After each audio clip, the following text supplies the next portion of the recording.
And the White House releasing a list of Muslim leaders who attended a private meeting there last week with President Obama.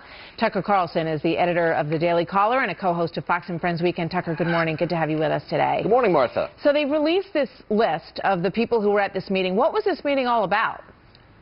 Well, it's a very interesting question. What was most striking about the list was how few of these leaders were clerics, were religious leaders, and how many were political activists. And the one account that we have from the meeting so far suggests the conversation was really about how to fight Islamophobia in the United States.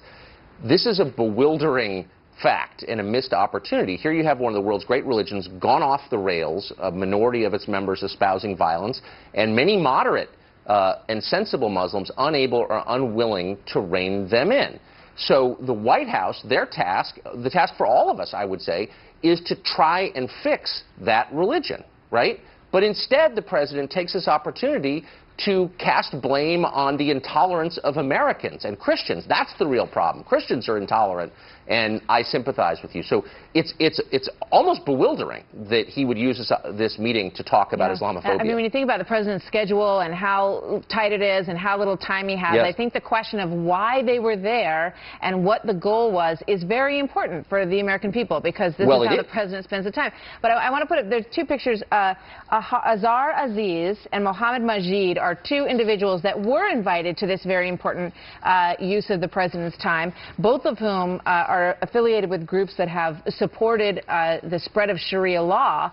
And, you know, as you point out, Tucker, I mean, when you look back at the entire history of Islamic extremism, it's a story of the battle of fundamentalists versus their own religion, the other people in the religion who have not wanted to go that way, who've wanted to be a bit more progressive and part of the rest of the world and coexist with the rest of the world. You would think that the president would be wanting to encourage that part of this operation. Look, if the president was having a meeting with people who hold extremist beliefs and saying to them, look, you got to pull back, you got to join the 21st century, Islam cannot be perverted into whatever it's becoming, this is scary, how can we, you know, work together to make your religion or splinter groups of it less crazy, less radical? That would be a useful thing, I believe. Instead, to make this yet another page of identity politics where, yes, you know, they're being mean to you, bigots in America are being mean to you, and I'm going to help save you from their bigotry. I mean, it's shocking. Yeah, lest we get on our high horse, you know, because terrible things have been done in the name of Christ.